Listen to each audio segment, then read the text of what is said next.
Assalamu alaikum. I am Atik Ali Gauhar in front of you. Welcome to our biology class.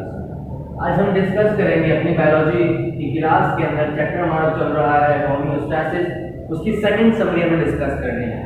Last summary में हमें discuss करा था कि homeostasis क्या होता है, बेसिकली कौन कौन से स्टेप्स होते हैं होम्योस्टैसिस के अंदर, प्लांट्स के अंदर होम्योस्टैसिस कैसा होता है, और हमने सरसरी तौर पर डिस्कस करा था कि भाई ह्यूमन बींग्स के अंदर होम्योस्टैसिस किस तरीके से होता है। मैंने लास्ट वीडियो में आपको ये बताया था कि हम अगली वीडियो में डिस्कस करेंगे कि एलॉबरेट करेंगे, कंप्लीटली डिटेल में डिस्कस करेंगे कि ह्यूमंस के अंदर होम्योस्टैसिस कैसे होता है।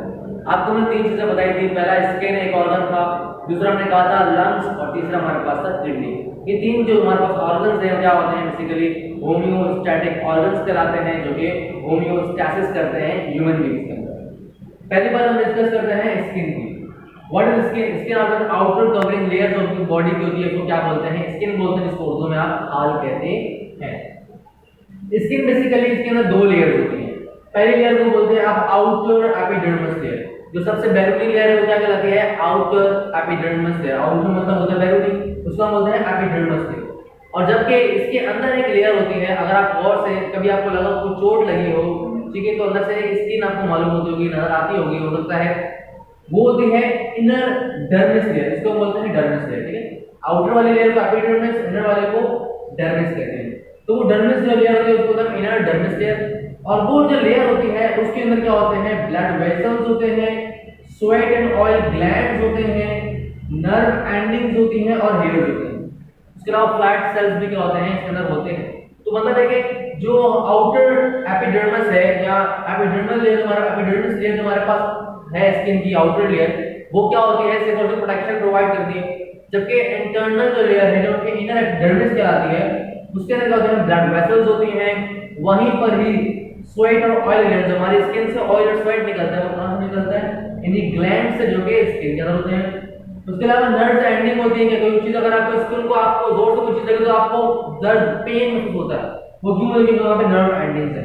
इसके अलावा हेयर्स भी जो निकले हुए हैं, ये हेयर्स ऊपर की लेयर से नहीं है बल्कि नीचे की लेयर से ऊपर आते जा रहे हैं। बेसिकली होम्योस्टैटिक फंक्शन किस तरीके से करती है, किस तरीके से हमारे इंटरनल कंडीशंस को रेगुलेट करती है। ये हमारे जो बॉडी का टेम्परेचर उसको मेंटेन करती है, उसको रेगुलेट करती है। किस तरीके से? देखिए, अगर हमारी बॉडी का टेम्परेचर बढ़ जाता है तो क्या होता है? हमारे सेल्स जो होते हैं इंटरनल, जो हमारे पास स्वेट ग्लैंड और ऑयल ग्लैंड होते हैं, वो क्या करते हैं? स्वेट और ऑयल को रिलीज करते हैं। इसके नतीजे में क्या होता है? स्वेट मतलब पसीना होता है, जो पानी निकलता है, वो पानी क्या होता है? पोर्स के जरिए बाहर निकलता है स्किन से, और हमारे पास कूलिंग इफेक्ट प्रोड्यूस करता है, और टेम्परेचर जो बॉडी का होता है उसको मेंटेन करता है, कम करता है, दोबारा अपने लेवल तक लेकर आता है। ये हमारे पास कब होता है? स्वेट में कब आता है? गर्मियों में। सर्दियों में स्वेट आता है? नहीं। क्यों? क्योंकि सर्दी के अंदर इंटरनल टेम्परेचर मेंटेन होता है, गर्मियों के अंदर क्या होता है? इंटरनल टेम्परेचर कम होता है हमारे पास, क्योंकि ज्यादा होता है, एनवायरनमेंट हॉट होता है ना, तो क्या होता है? हमारे पास इंटरनल टेम्परेचर हमारा बढ़ जाता है। उसको मेंटेन करने के लिए क्या करता है? पसीना बाहर आता है। उसके अलावा क्या होता है? हमारे पास यूरिया, सॉल्ट और वाटर जो हमारे पास है वो क्या होता है? एक्सक्रीट आउट होता है इन द फॉर्म ऑफ स्वेट। ये स्वेट हमारे पास क्या होता है? बेसिकली इसके अंदर यूरिया, उसके अंदर सॉल्ट होते हैं हमारे पास, कुछ नाइट्रोजीनियस सॉल्ट्स बोलूं मैं, या फिर ये बोलूंगे टॉक्सिक सॉल्ट्स होते हैं हमारे पास, वो होते हैं। और उसके अलावा उसके साथ पानी जो होता है एक्स्ट्रा हो गया होता है हमारे पास, स्क्रीट आउट होता है, बाहर निकलता है from the sweat, in the form of sweat, sweat की फॉर्म में। ये तो काम होता है स्किन का। सेकंड ऑर्गन है हमारे पास लंग्स। लंग्स आपने पहले काफी दफा पढ़ा होगा, इसको बोलते हैं फेफड़े। इसमें क्या होता है? एक्सचेंज ऑफ गैसेस होती है, ऑक्सीजन जाता है खून में, डिसॉल्व हो जाता है, डिफ्यूज हो जाता है, और कार्बन डाइऑक्साइड खून से दोबारा लंग्स तक आती है और लंग्स को बाहर निकालता है। तो हमारे पास एक्सचेंज ऑफ गैसेस होता है। ये सिंपली बोलो कि जो लंग्स होता है हमारी बॉडी के इंटरनल कंडीशंस को, इंटरनल जो चीजें होती है उनको मेंटेन करता है by escaping carbon dioxide gas. जो कार्बन डाइऑक्साइड गैस बॉडी के अंदर बनती है, ठीक है, उसको क्या करता है? बाहर निकालता है, जिससे क्या होता है? हमारे पास हमारी बॉडी टेम्परेचर, हमारी बॉडी जो है वो रेगुलेट करती है, मेंटेन होती है, बैलेंस रहती है। क्या होता है हमारे पास? देखिए, सब प्रोसेस कहां पर होते हैं? कार्बन डाइऑक्साइड कब बनती है? आपने पढ़ा होगा कार्बन डाइऑक्साइड बनती है जब रेस्पिरेशन होता है। रेस्पिरेशन में चीज टूटती है, कार्बन डाइऑक्साइड गैस, वाटर और एनर्जी बनती है। रेस्पिरेशन कहां होती है? सेल्स के अंदर होती है। तो सेल के अंदर मतलब कार्बन डाइऑक्साइड गैस हुई। अब क्या हुआ, ये carbon dioxide gas from cell से डिफ्यूज हुई किधर, टिश्यूज के अंदर। फिर टिश्यूज से वो कहां जाएगी, वो टिश्यूज से मूव करते हुए टिश्यू फ्लूइड से होती हुई ब्लड में जाएगी। ये ब्लड क्या करेगा, in the form of capillaries जाकर दे देगा carbon dioxide to the lungs. अभी लंग्स क्या करेगा, जिसका स्ट्रक्चर आपने पढ़ा होगा कि भाई इसमें ब्रोंकियाई होते हैं, ब्रोंक्यूल्स होते हैं, एल्वियोलाई होते हैं, ट्रैकिया होता है, ठीक है। ये सब क्या होता है, इस प्रोसेस से निकालता हुआ दोबारा कार्बन डाइऑक्साइड इसको एक्सहेल करा देगा। ये तो काम होता है हमारे पास इसका लंग्स का। हमने दो चीजें पढ़ ली, स्किन और लंग्स। अब बात करते हैं किडनी की। किडनी हमारे पास होम्योस्टेसिस का सबसे बड़ा फंक्शन करता है, सबसे इंपॉर्टेंट फंक्शन हमारे पास कौन करता है, किडनी करता है। बेसिकली क्या होता है हमारे पास, देखो किडनी हमारे पास जो होम्योस्टेसिस कर रहा होता है उसके नतीजे में जो फिल्ट्रेट बाद आफ्टर में निकलता है, आफ्टर में जो हमारे पास वो जो चीज साफ करता है, kidney basically basic function kidney का होता है फिल्ट्रेशन ऑफ ब्लड। ब्लड को साफ करना किडनी का फंक्शन होता है। जब ब्लड को साफ करता है, जो गंद निकलता है, जो वेस्ट प्रोडक्ट निकलता है, वो एक प्रोसेस के जरिए एक्सक्रीट आउट होता है, जो हमारे पास कहता है यूरिनरी सिस्टम। तो पहले देख लेते हैं भाई कौन कौन से ऑर्गन्स हमारे यूरिनरी सिस्टम के अंदर होते हैं। ह्यूमन यूरिनरी सिस्टम के अंदर सबसे पहले होता है किडनी, जो बेसिक ऑर्गन होता है। किडनी से जो निकलता है एक्स्ट्रा वेस्ट हो जाता है यूरिटर के अंदर। दो ट्यूब्स होती हैं जो कहां जाती हैं, ब्लैडर के अंदर, मसाज को उर्दू में कहते हैं। ब्लैडर से क्या होता है, जब पाउच फुल हो जाता है तकरीबन आधे से ज्यादा हो जाता है हमारे पास, तो प्रेशर एक्सर्ट करता है और यूरिथ्रा के जरिए क्या होता है हमारे पास, ये एस्केप आउट हो जाता है। अगर ये मेल्स के अंदर होगा तो पीनिस के जरिए निकल जाएगा, और फीमेल्स के अंदर होगा तो ये हमारे पास उसकी वैजिना की तरफ से क्या होगा, निकल जाएगा। अब क्या होगा हमारे पास और चीज हम डिस्कस करने के, भाई किडनी बेसिकली जो बेसिक प्रोसेस हमारे पास किडनी का है, जो बेसिक फंक्शन हम डिस्कस करना है किडनी होता कैसे है। देखिए हमने यहाँ दो किडनी बनाई है, कंप्लीटली इंटरनली बनाई है, लेकिन आपको बता दें कि ये बीन शेप होता है, ठीक है।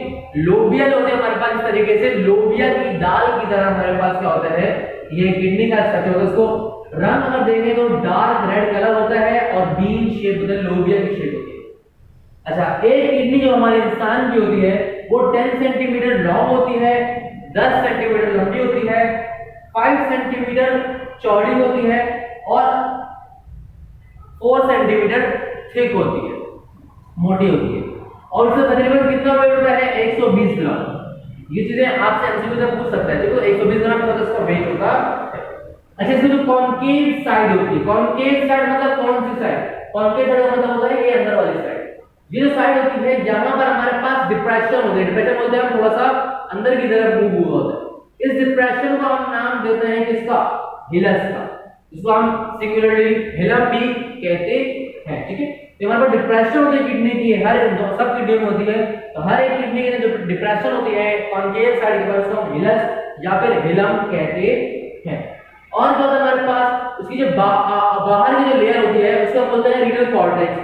रीनल कॉर्टेक्स होता है आउटर पार्ट ऑफ किडनी, जो कि किडनी का बैगनी पार्ट होता है, आउटर पार्ट होता है। तो कलर क्या होता है, डार्क रेड। किडनी का बाहर का कलर क्या होता है, डार्क रेड होता है। अब अगर मैं किडनी को खोलकर अंदर से देखूं तो अंदर से जो उसकी लेयर होगी उसको बोलते हैं रीनल मेडुला। ये क्या होता है हमारे पास, it is inner part of kidney, जो कि क्या होता है पेल रेड, हल्का रेड होता है या फिर फीका रेड जिसको हम बोलते हैं, ठीक है। इस रेड के हमारे पास होता है इंटरनली किडनी, और बाहर से क्या होती है, डार्क रेड होती है। और क्या होता है, रीनल मेडुला के अंदर हमारे पास कुछ कोन्स शेप्ड एरियाज होते हैं। कोन शेप एरियाज मतलब कुछ इस तरीके से बने होते हैं, अगर आप बुक में देखेंगे तो आपको मालूम हो जाएगा। इस तरीके से कुछ एरियाज बने होते हैं, कोन शेप एरियाज बने होते हैं। इनको हम क्या बोलते हैं, रीनल पिरामिड्स कहते हैं। इनको क्या कहते हैं, इनको पिरामिड में हमने लिखा है, इनको रीनल पिरामिड्स कहते हैं। ये रीनल पिरामिड्स क्या होता है, आगे और होता है हमारे पास, ये जो रीनल पिरामिड्स हैं ये आगे जाकर ओपन होते हैं एक फनल शेप कैविटी, जिसको हम पेल्विस कहते हैं। या डायग्राम में आपको क्लियरली समझ आएगा। अगर मैं बनाने की कोशिश करूं डायग्राम तो कुछ यूं होगा, डायग्राम बनती है, ठीक है। ये कहलाएगा हिलस, अब से डायग्राम बनाना, ये कहलाएगा हिलस। आउटर कॉर्टेक्स कहलाएगा, जो इनर हमारे पार्ट है ये कहलाएगा मेडुला कहलाएगा। यहां पर हमारे पास क्या होंगे, इसके पिरामिड्स होंगे, कोन शेप सेल्स होंगे। जो पिरामिड्स है ये सब ओपन होंगे एक चीज के अंदर, जिसको हम बोलते हैं पेल्विस। इसको हम बोलते हैं पेल्विस, इसमें क्या होगा, तमाम पैरामीटर्स ओपन होंगे, जो भी फंक्शन होगा, जो भी पैरामीटर्स काम करेंगे वो सब क्या करेंगे, इसके अंदर काम करेंगे, और जो रिजल्ट होगा वो सब इसके अंदर चला जाएगा। तो हम क्या बोलते हैं, पेल्विस, जो कि फर्दर क्या बन जाता है, यूरेटर। समझ आ रही बात? तो ये हमारे पास है इंटरनल स्ट्रक्चर ऑफ किडनी। और क्या होता है हमारे पास भाई, सबसे बेसिक और इंपॉर्टेंट फंक्शन जो किडनी का होता है, या मैं ये बोलूं कि फंक्शनल यूनिट जो किडनी का होता है वो क्या होता है, नेफ्रॉन। इसको हमने डिटेल में डिस्कस करना है। नेफ्रॉन जो बेसिकली होता है, ये कंसिस्ट करता है दो पार्ट्स के ऊपर। एक पार्ट होता है इसका रीनल कर्पसल। रीनल कर्पसल हमारे पास एक पार्ट कराता है, एक जो हमारे पास पार्ट होता है वो कंसिस्ट होता है ट्यूब्स का, उसको हम कहते हैं रीनल ट्यूबुल। तो दो पार्ट्स, एक रीनल कर्पसल, एक है रीनल ट्यूबुल। रीनल कर्पसल जो है हमारे पास, उसके अंदर फर्दर दो पार्ट्स होते हैं। एक होता है ग्लोमेरुलस। ग्लोमेरुलस क्या होता है, आपको बता दूं समझाने के लिए कि ये बेसिकली बंच ऑफ कैपिलरीज होता है। बहुत सारी कैपिलरीज आपस में मिली होती है, किस तरीके से, जैसे धागा। धागा अगर मैं बोलूं तो धागे का एक बंच हो गोल सा, ठीक है, उस तरीके से हमारे पास कैपिलरीज बनी होती है। देखो मैंने यहाँ बनाया है, ग्लोमेरुलस ये होता है, इसका स्ट्रक्चर ऐसा होता है। बोमांस कैप्सूल क्या होता है, ये कप शेप्ड कैप्सूल होता है, इस तरीके से होता है कि कप की तरह बना होता है, जो क्या होता है इसके अंदर ग्लोमेरुलस। ये हमारे पास जो कप शेप बना हुआ है ना, ये क्या है हमारे पास बोमांस कैप्सूल। अगर हमारे पास रीनल ट्यूबुल में कौन कौन से पार्ट्स हैं, रीनल ट्यूबुल में तीन पार्ट्स होते हैं। एक होता है प्रॉक्सिमल कॉन्वोल्यूटेड ट्यूबुल, जिसको हम पीसीटी भी कहते हैं। इसके ये हमारे पास जो शुरू का है ना, इसको हम बोलते हैं प्रॉक्सिमल कॉन्वोल्यूटेड ट्यूबुल। क्यों कहते हैं प्रॉक्सिमल?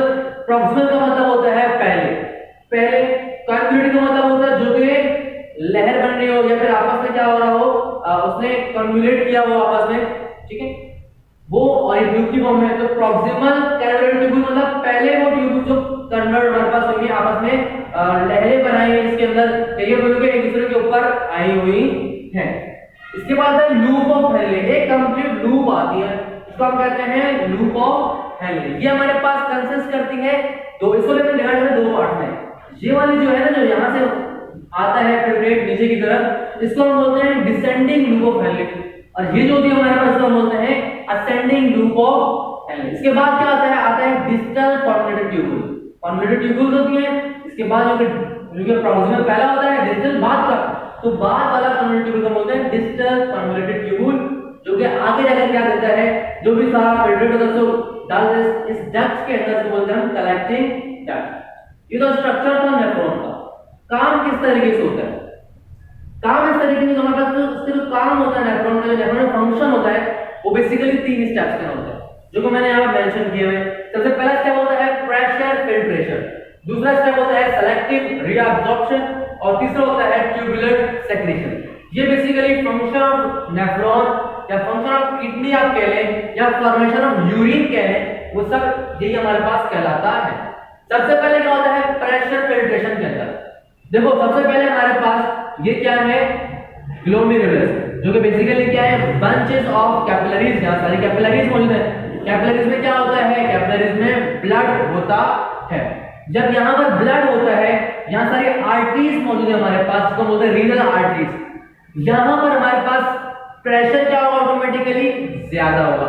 जब प्रेशर ज्यादा होगा तो क्या होगा, हमारे पास प्रेशर ज्यादा होने की वजह से वाटर, सॉल्ट, ग्लूकोज और यूरिया वो क्या हो जाएगा, ये इन ग्लोमेरुलस से, इन कैपिलरीज से डिफ्यूज होकर, ठीक है, बाहर की तरफ आ जाएगा, बोमांस कैप्सूल में चला जाएगा, इस कप शेप्ड कैप्सूल में चला जाएगा, जहां से वो आगे की तरफ मूव करेगा। सिर्फ यहां तक के पार्ट को हम कहते हैं प्रेशर फिल्ट्रेशन हुई। यहां पर क्योंकि ब्लड का प्रेशर हाई था, इस वजह से क्या हुआ, हमारे पास जो कि शुगर, सॉल्ट, ग्लूकोज, इसके अलावा हमारे पास वाटर और यूरिया था, वो सब बोमांस कैप्सूल में चला गया from arteries. This is called pressure filtration. अगला स्टेप होता है सेलेक्टिव रीअब्जॉर्प्शन। ये हमारे पास रीअब्जॉर्प्शन, देखो ये जितनी चीजें सारी खून से कहां चली गई, इस बोमांस कैप्सूल में। अब खून के अंदर दोबारा चीजें डालनी है, कैसे, सेलेक्टिव रीअब्जॉर्प्शन क्या करती है, हमारे पास वो चीजों को दोबारा रीअब्सॉर्ब करती है। 99% फिल्ट्रेट जो होता है, जो कि यहाँ पर निकला हुआ होता है, वो दोबारा ब्लड के अंदर चला जाता है। किस तरीके से जाता है, याद देखिए, it occurs at renal tubule surrounded by the blood capillaries. जो रीनल ट्यूब्यूल्स बनी हुई है हमारे पास, proximal convoluted tubule, loop of Henle और डिस्टल कन्वोल्यूटेड ट्यूबुल। इनके गिर्द क्या होते हैं, कुछ आर्टरीज होती हैं। ये आर्टरीज होती हैं जिनकी वजह से कैपिलरीज होती है हमारे पास, जिनके अंदर क्या होते हैं, खून साथ साथ दौड़ रहा होता है। तो यहाँ से जो चीज एब्जॉर्ब होनी होगी ब्लड के अंदर, तो यहीं से इस कैपिलरी में एब्जॉर्ब हो जाएगी, और जो चीज ब्लड से लेनी होगी वो यहीं से दोबारा इन लूप्स के अंदर आ जाएगी, ट्यूबुल्स के अंदर आ जाएगी। होता तो इस तरीके से हमारे पास यहाँ पर तीन पार्ट्स हैं। पीसीटी मैंने कहा था proximal convoluted tubule, LOH loop of Henley, DCT मतलब डिस्टल कन्वोल्यूटेड ट्यूबुल। सबसे पहला काम होता है पीसीटी में, प्रॉक्सिमल कन्वोल्यूटेड ट्यूबुल में, इसमें क्या होता है, कुछ वाटर और मोस्ट ऑफ ग्लूकोज क्या होता है ब्लड में रीअब्सॉर्ब होता है। जो यहाँ चीजें निकली होती है वो जब यहाँ पर जाती हैं तो थोड़ा सा वाटर और ज्यादा सा ग्लूकोज क्या होता है जो साथ गुजरी हुई आर्टरीज होती है या कैपिलरीज होती है उनमें दोबारा एब्सॉर्ब होकर ब्लड में शामिल हो जाता है। अगली बात आती है लूप ऑफ हेनले की। मैंने कहा था लूप ऑफ हेनले डिवाइड है दो पार्ट्स में। एक होती है हमारे पास descending limb of loop of Henle जो कि ये कहलाती है, ठीक है। दूसरी हमारे पास होती है ascending limb of loop of Henle, इसमें हमारे पास ये कहलाती है। होता क्या हमारे पास descending limb of loop of Henle में क्या होता है, रीअब्सॉर्प्शन ऑफ सॉल्ट्स होती है। जो यहां से बचा कुचा था वो आगे यहां पर गया, यहां पर फिर क्या होगा हमारे पास इस जगह पर डिसेंडिंग लूप ऑफ हेनले में क्या होगा, descending limb of loop of Henle में होगा reabsorption of salt by the process called active transport. Active transport क्या करेगा, सॉल्ट को इस ट्यूब से जो बराबर में गुजरती हुई कैपिलरीज हैं उनके अंदर मौजूद ब्लड के अंदर एब्सॉर्ब करा देगा। फिर ये क्या होगा, आगे जाएगा।